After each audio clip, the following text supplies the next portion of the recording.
Hey again, Facebook, and welcome along any new likers in the last little couple of days. So it feels like a long time actually since I post, because the last post was early Friday morning. If you've watched that, you'll know that I went away and did a little bit of fishing. You'll be happy to know, really nailed the fishing. I caught a fish that was about this big. If I hold that close to the camera, it looks even bigger, doesn't it? So, didn't do too well with the fishing, but it was beautiful out on the water for a day, just chilling out. But what I wanted to talk about today has got to do with that, because when I went away, the carrier for my mobile that I'm with, fortunately, in some respects, didn't service that area, so was forced off the mobile phone completely. Didn't get any messages, didn't get any updates on social and things like that. Got a little bit of service at times when we passed through different towns, but what I wanted to talk about today has got everything to do with that. So a few years back, I used to teach a class in communication, and particularly about Christian communication, and one of the things that's really interesting is that we don't often think about how we define communication. So because we haven't thought about that, one of the first exercises that I'd get the class to do would be to not communicate for 24 hours. So like a communication fast is what I called it. So that's why I've called this video that.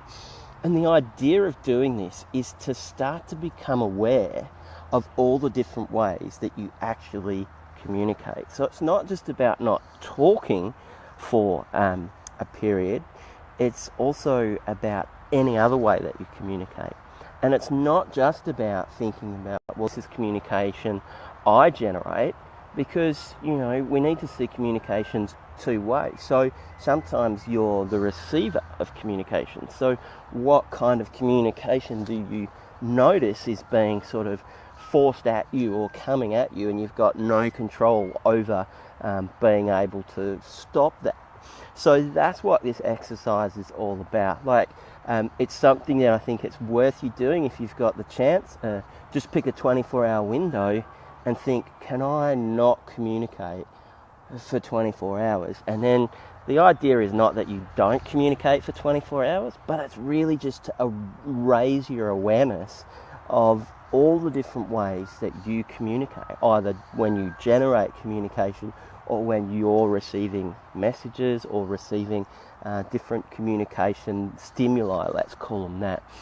It's a great way to start to think about, well, how would I define what it means to communicate with each other? So I was talking in the last post about that transmission mode of communication, but also that ritual or cultural mode. So what are the things you participate in as a regular kind of ritual that you maybe not even noticing, but they're shaping you in particular ways and communicating something to you about the way the world is, the way the world should be, and those kind of things. So just a quick one for today.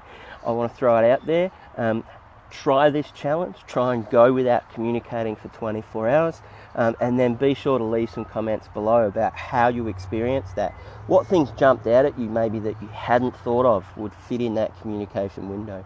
I think a classic one, I'm going to give you a little bit of a spoiler maybe, but a classic one that used to come up sometimes in the classes that I'd run is like when people got behind the wheel and started driving. And they're like, well, hang on a sec.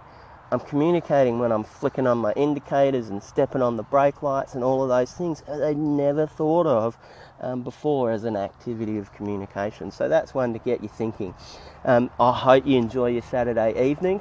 If you've enjoyed this video, if you think it's something you'd like to challenge other people to do, give them a tag in the bottom of this post. Tag them and say, hey, can you go 24 hours without communication? And then, maybe have a discussion about that. What did you learn? What did you get out of it? Hey, thanks, Lachlan, for the thumbs up.